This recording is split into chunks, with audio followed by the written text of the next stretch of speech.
एक गांव में एक सेठ और सेठानी रहा करते थे। तो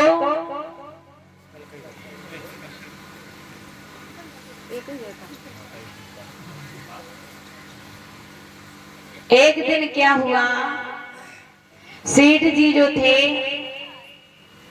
प्रतिदिन खाना खाकर अपने शयन कक्ष में सो जाया करते थे। एक दिन सेठ जी सोने के लिए चले गए तो रात्रि में सेठ जी के सपने में लक्ष्मी जी आई। कौन आई? लक्ष्मी जी। ध्यान दें, सेठ जी के सपने में लक्ष्मी जी आई और सेठ जी जैसे ही लक्ष्मी जी को देखते हैं वैसे ही एकदम से सपने में ही उठकर बैठ गए। हकीकत में आंख नहीं खुली। तो लक्ष्मी जी ने सेठ जी के तमाचा मारा और कहा कि ऐ सेठ, अब मैं तेरे घर से जा रही हूँ। बहुत दिन हो गए हैं तेरे घर की गुलामी करते करते, अब मैं यहाँ नहीं रहूंगी। आज सेठ जी ने सपने में ही लक्ष्मी जी के पैर पकड़ लिए और कहने लगे, मैया आज मत ही जाओ, कल चली जाना। हम अपनी पत्नी से पूछ लें, उसके बाद में आप कल चली जाना, हम आपको नहीं रोकेंगे। आज जैसे ही लक्ष्मी जी ने कहा, ठीक है सेठ, एक दिन और हम तेरे घर पर रहेंगे, उसके बाद में हम तेरे घर से चले जाएंगे। आज जैसे ही लक्ष्मी जी सपने में गायब हुई वैसे ही सेठ जी की आंख खुल गई। अब तो पूरी रात सेठ जी को नींद नहीं आई।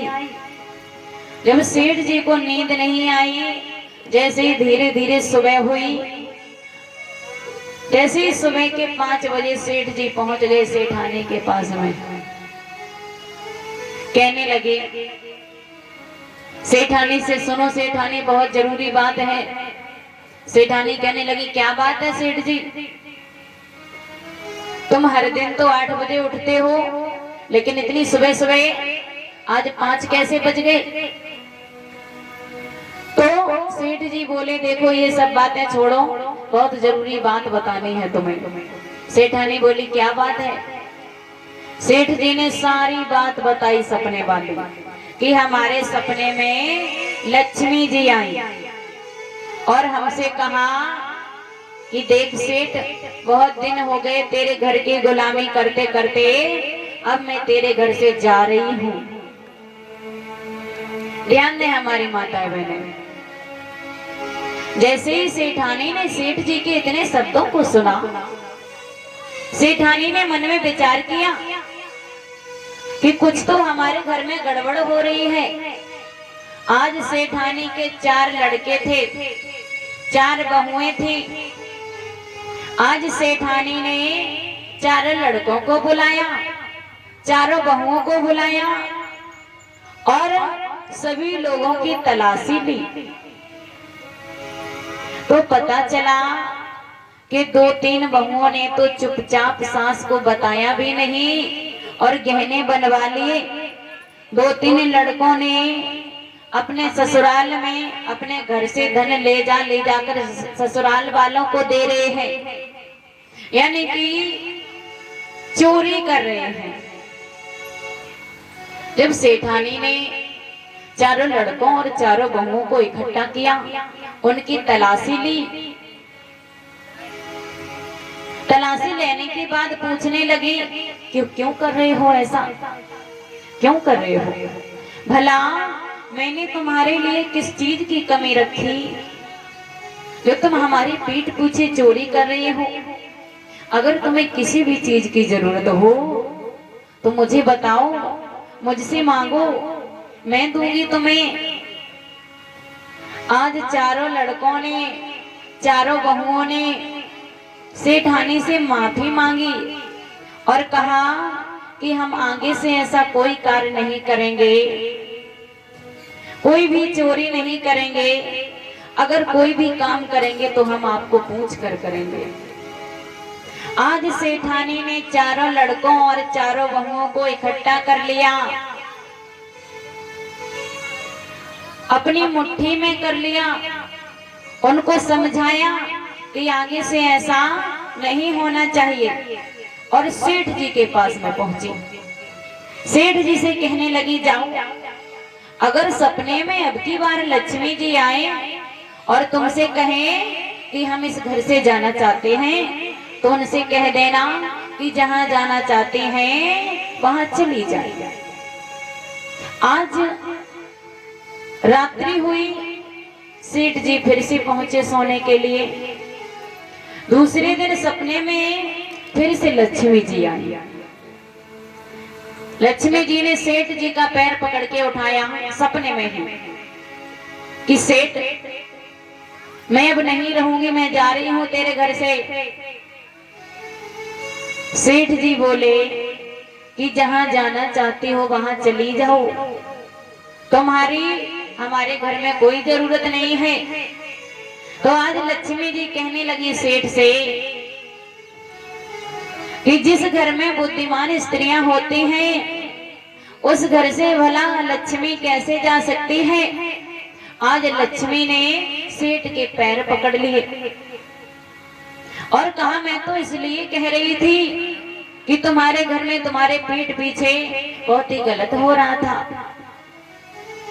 तो मेरी माताओं बहनों, कहने का मतलब ये है कि आप स्त्रियों को ऐसे ही गृह लक्ष्मी नहीं कहा जाता है। स्त्रियां जो होती हैं वो बड़ी ही बुद्धिमान होती हैं।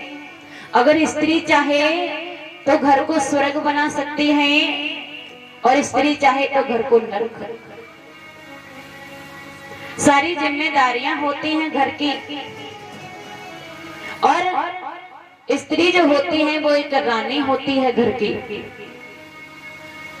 और ये स्त्रियों का कर्तव्य है घर का काम करना।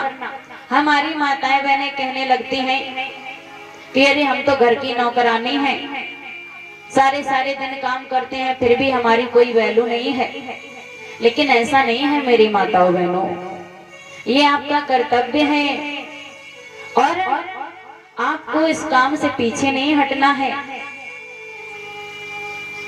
जब शादी होके लड़की की आती है तो काफी जगह मैंने देखा है कि हमारी भाभियां कहती हैं कि सास ससुर ने हमारे लिए क्या कर दिया।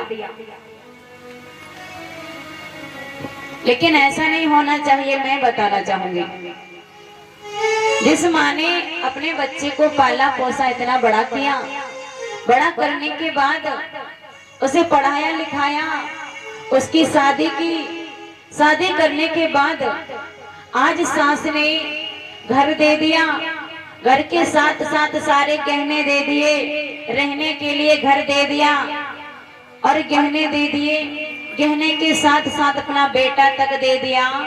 फिर भी आप कहती हो कि मुझे मेरे लिए क्या कर दिया। जो माँ अपने बच्चे को दे देती है उससे कीमती आपको क्या चाहिए। हमें कभी भी अपनी सास की बुराई नहीं करनी चाहिए। और मैं बहनों से भी कहना चाहूंगी, जब भाभियां घर पर आती हैं, शादी होकर आती है, तो ऐसा ना हो हमारी बहनें सोचती हैं कि अब भाभी आ गई है घर पर, अब हमें काम करने की कोई जरूरत नहीं है। इससे घर में झगड़ा होता है। भाभी बेचारी पूरे पूरे दिन घर का काम करती हैं और हमारी बहनें आराम से बेड पर आराम फरमाती हैं। ऐसा नहीं होना चाहिए। इससे घर में झगड़ा होता है। जब हम मिलके काम करेंगे, आपस में मिलजुल कर रहेंगे, तो झगड़ा नहीं होगा। और हमारी माताएं बहनें विशेषकर एक दूसरे पड़ोसियों की बातों में आ जाती हैं। पड़ोसी जो होते हैं वो कहते हैं, बहुओं को भड़काते हैं कि तुम्हारी सास तुम्हारे बारे में ऐसे कह रही थी, तुम्हारी नंद हमसे बुराई कर रही थी। लेकिन मैं कहना चाहूंगी हमारी माताओं बहनों से कि कभी भी किसी की बातों में ना आए, क्योंकि कोई भी आपके परिवार को आगे बढ़ता हुआ नहीं देख सकता है। हर व्यक्ति यही सोचता है कि कैसे भी करके इनके परिवार में झगड़ा हो तो हमें किसी की बातों में नहीं आना चाहिए। हमें हमेशा अपने दिमाग से काम लेना चाहिए।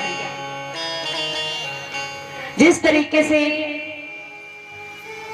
एक झाड़ू की सीख को ले लो, अगर हम झाड़ू की सीख से कूड़े को साफ करेंगे तो वो कूड़ा साफ नहीं होगा।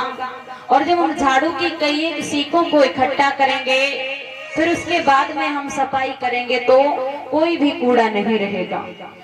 जब हम संगठन में रहेंगे, संगठित में रहेंगे तो कोई दूसरा व्यक्ति हमारी तरफ आंख उठाकर नहीं देख सकता है, हमें हानि नहीं पहुंचा सकता है, हमारा बुरा नहीं कर सकता है। तो हमें हमेशा संगठन में रहना चाहिए, अपने परिवार के साथ में रहना चाहिए।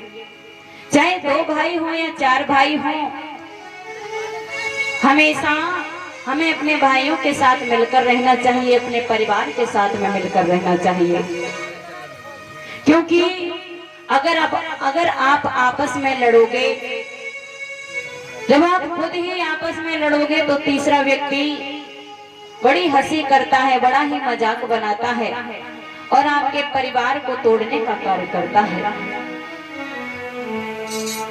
तो आप लोग शिक्षित रहें और संगठित रहें और संघर्ष करते रहें, कभी भी किसी भी के बहकावे में ना आए। बोले भगवान बुद्ध की, पंचशील दरबार की। आइए एक छोटा सा गीत बोलते हैं।